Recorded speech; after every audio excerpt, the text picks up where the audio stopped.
Hey guys, this is Norma here with Detailing After Dark. We're going to be talking about one of my favorite subjects, which is interior detailing. And I'm going to run through all the steps, which is talking to the customer, confirming expectation, confirming the price, and then I take the keys. And then from that point, I go into removing all the debris and floor mats out of the vehicle, vacuuming up the carpet, hitting all the debris to where it's out of the car and out of the edges, and then pressure washing, scrubbing the door jambs, and then shampooing the carpet, and then cleaning the plastic, leather, and vinyl. That way, in lieu, the carpet is drying while I'm finishing the car. And then cleaning the windows, spraying the protectant over the vinyl, leather, and plastic. Finishing up with vacuuming the car of any last uh, particles that got knocked out as I was cleaning the plastic and stuff. And then finishing out to dry and then present it back to the customer. I'm at the point to where I clean a car within an hour and a half to 2 hours, 2.5 hours if it's a little bit rough, and handing it back to the customer. So let's get into it. When I'm talking to a customer, I'm setting an expectation as far as what is plausible and possible, but also listening to the customer as to what their pain points are. Does it smell? Did they drop something in there? Did they lose something in there? Did they just buy it and there's a weird smell? Smoker, anything. You want to know anything about the car that they don't like, that they're bringing it to you because they are irritated with where it's at right now. And that helps me do my job at the highest level. If you don't know why they brought it in there, why are you going to detail it? You just have to think about it, guys. Once that's confirmed, I move on to pricing and setting the expectation. If they bought it and there's markers on the seats and stuff like that, and the question's like, how long has it been there? They're like, it might be 6 months to a year. I let them know I'll try my hardest, but I do not think these are going to come out 100%. You're going to need to recolor your carpet. Telling them that and being truthful up front saves and eliminates problems after the math. Then I talk about price. First, if it came in for a regular detail, I'll just say $250 for an interior on a sedan, including the trunk. Oh, you want to get rid of the smokers? Okay, that's another whatever, $125. Having to shampoo the headliner, ozone clean it, and then also upcharge if you guys are capable changing the cabin air filter. That has to be changed if you're going to be getting rid of a smoker.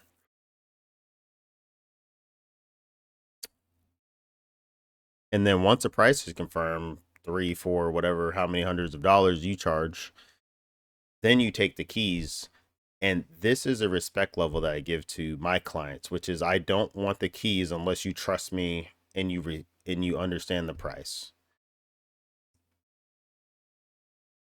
If you're going to snatch the keys first and then tell them the price, that's like you have somebody at gunpoint. Now I know that's hyperbolic to say that, but truthfully, that's like a snake oil salesman is, hey, shake my hand first. Sorry, you shook my hand. You now have to buy this $1,000 apparatus. Like, it's just no. You don't like that. So, guess what? You don't do? You don't do it to your clients as well. Now, once it's all confirmed and we shake hands, I get the keys. I update it in my um, appointment app that sends them the updated bill that they don't pay until they come back, mind you. Now I start on the car. I remove all the debris. I remove all the floor mats. I remove anything that should not be in the car, and I have my own personalized matty clear plastic bags with my business name on them and I put anything I find at the beginning in that bag that is going to be handed back to the customer. Once I'm done getting all the debris out, getting all the floor mats out, I clean the door jambs. That is like heaven. Whenever you open a car and it's brand new from the door jambs in, it's like a full picture perfect moment. Like that's how you should be presenting your interior detailing. Door jambs are a must, whether you're doing interior or exterior. It doesn't matter. When you clean the outside of the car and then you can open the door jamb, like, oh, my door jambs are clean with the exterior paint. It kind of like that picture perfect moment. Um, it's just a must. You don't get to not do that. Just to be upfront with you, as a detailer, it's on a detailer, you have to do the door jambs whether you're doing exterior or interior. Once I clean the door jambs, I go on to my shampooing of carpet and I spray my uh, carpet on a pre-soak and I let that sit in there for 10 minutes. And so I spray the entire car, light mist. Don't go heavy, only go heavy in spots that are soiled, like coffee spill in a certain area or salt in the carpet. Like here in Alaska, have a huge salt problem. It sucks. Heavy treated areas should only be sprayed heavy, not the entire car. For sedans, you should be using a quarter gallon to half gallon of fluid max. You're not giving the interior fabric a bubble bath. You're trying to ensure that the stain and anything that is embedded in the fibers that you get loose from your drill brush. Oh, you get, these are drill brushes that I use. These ones, they're sold out, but you can buy them on Amazon too. But they attach to your drill brush. These are, only get white ones. Don't get yellow. Those are too aggressive on fabric. Those are too aggressive to where you can end up tearing. Oh, just like on here. So they got white soft bristles for wheels, carpet, upholstery, glass, and leather. It's super good. Um, it's really great on glass, just to be upfront with you. Just watch out when you're hitting the plastic and car paint. It'll scratch car paint. Don't do it. I use it for glass when I'm trying to get all the crud off of them with a glass cleaner. But very nice to be able to use on rims, the carpet.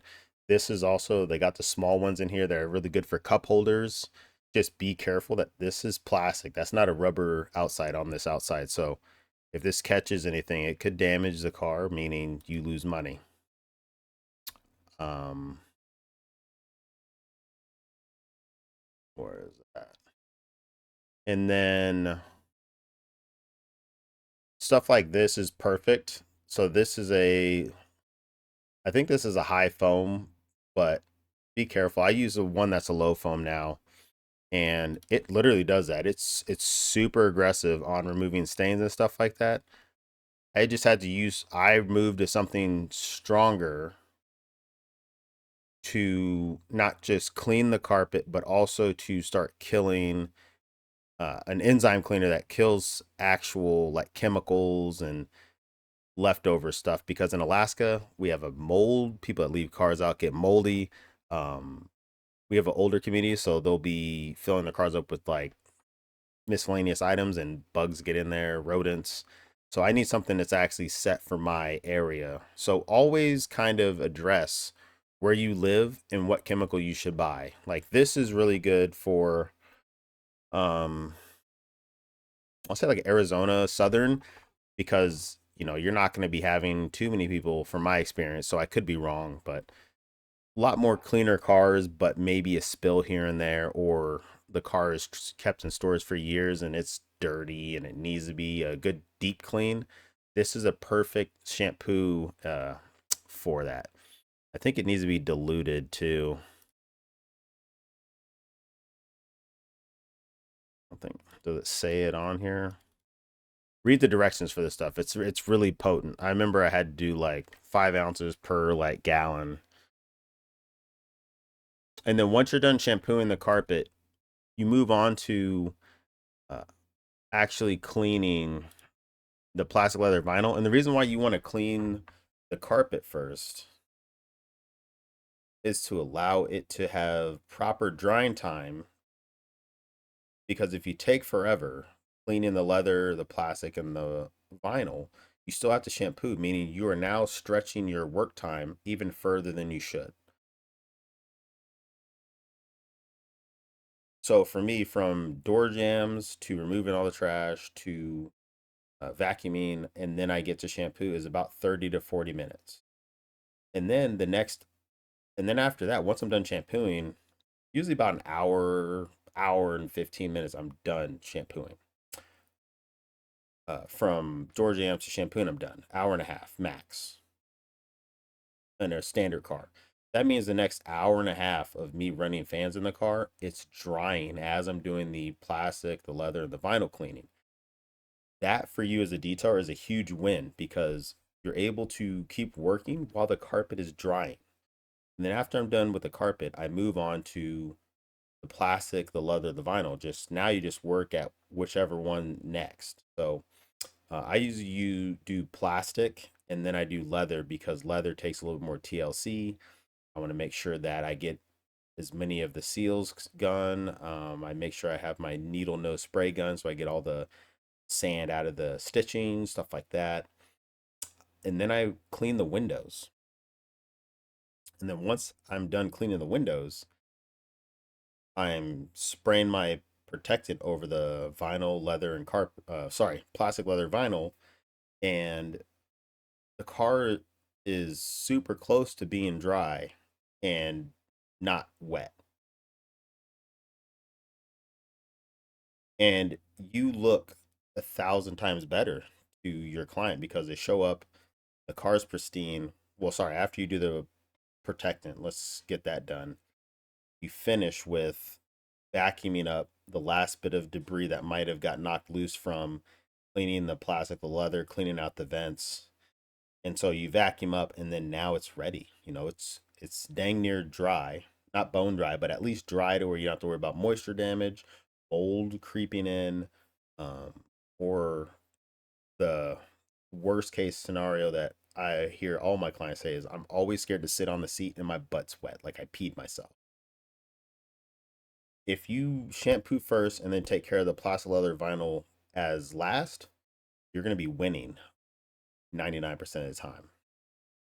Um, and then when you're shampooing, you can kind of actually gauge how long and how much time.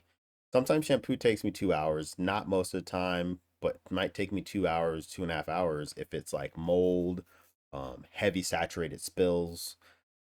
I find something where that's going to take extra time, and I also video video message the client letting them know this is what I found. This might be the additional price. Uh, are we going to move forward? 9 times out of 10, it's a yes. I've never had a no, but I'm never going to say it's 100% flawless. That's ridiculous. Nothing's 100%. Um, but then the client shows up. The client's looking at their car. They see the door jambs are clean. These little details makes them remember you and forget the other detailer every time.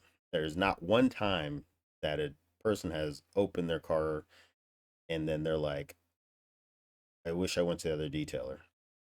Hasn't happened yet, but it probably will. When I start hiring people, it's going to happen. But I'm trying to put you guys in like a good position. And then with that, you need to have uh, 4 brushes. Amazon is, I think, best for this detailing.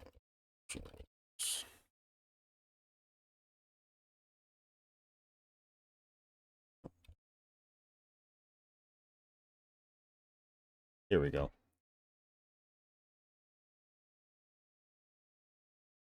Oh, and I don't like the nylon ones. I hate those, to be quite honest. I don't understand the soft bristle brushes. I just get the boar brushes. Maybe, maybe I have to write it in there. Yep. So I get these ones and I get the real thin ones because those are perfect for events, the real thin one. It's actually a good deal. I might buy this while I'm talking to you guys. Um, and yeah, so you got a really fat one. I use the 1 inch specifically for doing the dryer, for doing the vents and stuff like that. And I use the fatter one, the 1.6 on the, what it shows right here, right on the chrome grill, stuff like that. So I call it my fat boy brush. I love it. Ooh, 9 pack. What is, oh, that's for tires and stuff. That's kind of cute. I just use a spray bottle, to be quite honest, to put my oil-based tire shine on, and then I just re-wipe the rims, and it's kind of is another protectant, and that's just how I do it. Um, and then I get to wipe up anything of loose debris that got knocked off of the rims to where now the car is final. So those are perfect things I would buy. See what the six looks like, two of each. Yeah. So I mean, oh, this has a .9. I might get this. I don't know. I'll think about it. But that's it. Uh,